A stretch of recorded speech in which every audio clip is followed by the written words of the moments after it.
Have you ever wondered why men don't always think the way we expect them to?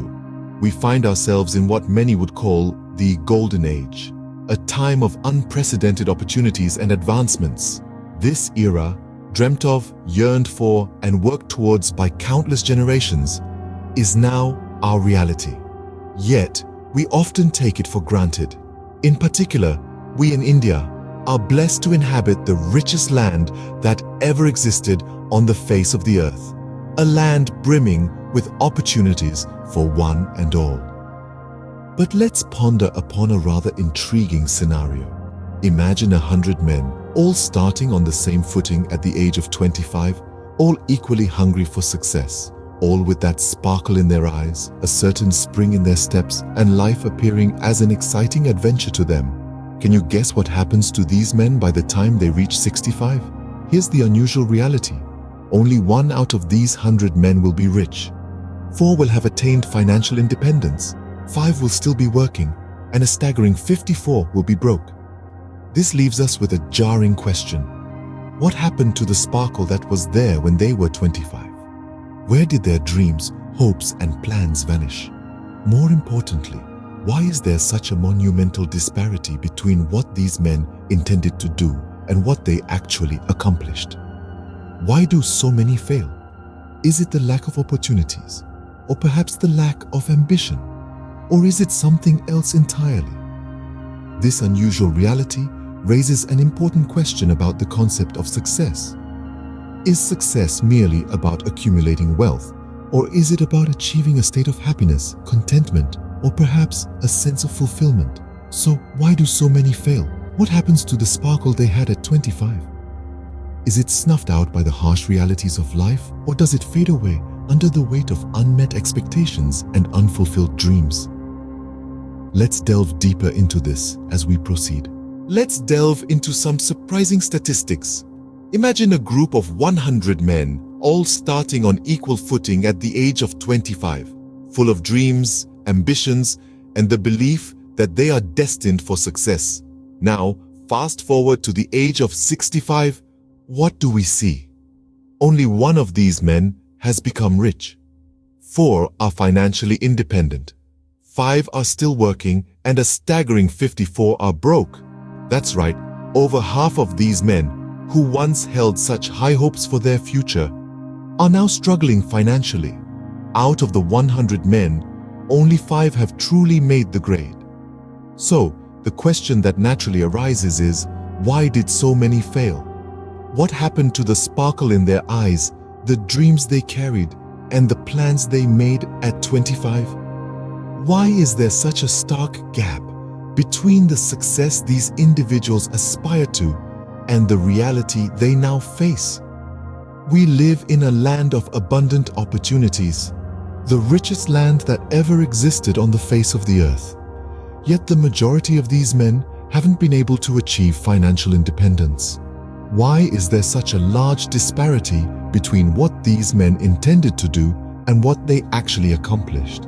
This, my friends, is the question we need to answer if we are to understand the key to success.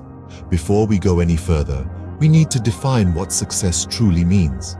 You see, success isn't about the flashy cars, the grand houses, or the enormous bank balances, nor is it about the accolades and awards. No, success is something more profound, more personal. It's about the progressive realization of a worthy ideal. It's about setting a goal, a purpose that resonates with your very being, and then relentlessly pursuing it, step by step, day by day. Success is about having that predetermined goal, that guiding star that illuminates your path, that keeps you grounded when the winds of life blow hard and lifts you up when the world tries to pull you down.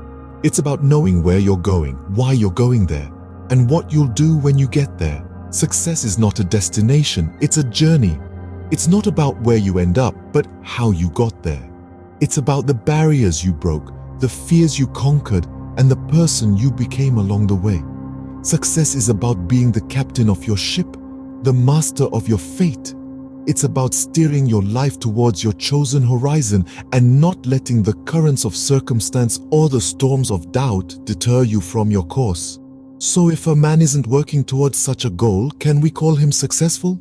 Now, let's talk about a silent killer of success, conformity. The word sounds harmless, right? Just going along with the flow, doing what everyone else is doing.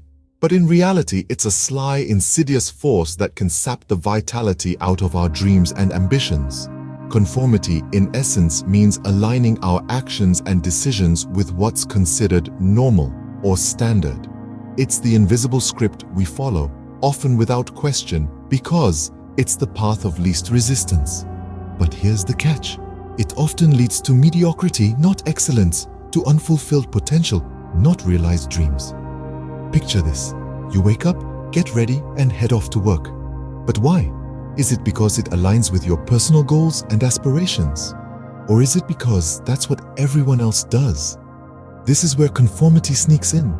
It's when we become outer-directed, allowing external factors and circumstances to dictate our lives, rather than being inner-directed and charting our own course. Let's think about it. How often do we find ourselves doing things just because that's what's expected of us?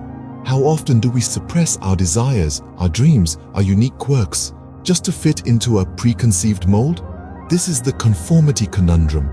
It's when we let the world around us dull our sparkle, smother our fire, and steer us away from our true path. And the worst part? Most of us don't even realize it's happening. We're like actors in a play, reciting lines we didn't write, following a script we didn't choose. But unlike a play, this is our life, and we only get one shot at it. So, here's the question we need to ask ourselves. Are we living our lives, or are we just going through the motions? Are we charting our own course, or are we just following the crowd? Are we making conscious choices, or are we just conforming? So, are we becoming victims of conformity without even realizing it? It's a question worth pondering, because remember, the path to success is rarely a well-trodden one. It's often a path we must carve out ourselves, and that, my friends, requires courage, not conformity.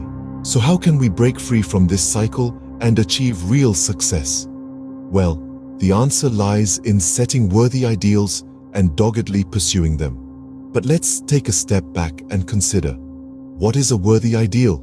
It's a goal or ambition that aligns with your values and aspirations, something that brings meaning to your life and pushes you to stretch beyond your comfort zone. It could be anything from starting your own business, mastering a new skill, or contributing to your community in a significant way. The essence of success is not about adhering to societal norms or blindly following the crowd. It's about carving your own path, fueled by your passions and guided by your ideals. It's about waking up each morning with a purpose, a clear vision of where you're headed, and a plan to get there. Let's consider the concept of non-conformity. Conformity, in its essence, is a survival strategy, a way to avoid standing out or risking failure. But to truly succeed, we need to embrace the possibility of failure, dare to be different, and step outside the boundaries of what's considered normal. After all, every great achiever, from inventors to artists to entrepreneurs, were once considered outliers, until they changed the world with their unique ideas and relentless drive. Remember, success is not a destination, but a journey. It's not about reaching a certain point or acquiring a particular status. It's about the progressive realization of your worthy ideal. It's about continuously growing, learning, and pushing your boundaries. It's about being in constant pursuit of becoming the best version of yourself. So, set your worthy ideals. Be brave enough to chart your own course. Embrace the journey with all its challenges and triumphs. And most importantly, never stop striving for growth and improvement. In the words of the distinguished psychiatrist Rollo May, the opposite of courage in our society is not cowardice, it is conformity. So dare to be courageous, dare to be different, and dare to succeed on your own terms. Remember, the only man who succeeds is the man who is progressively realizing a worthy ideal.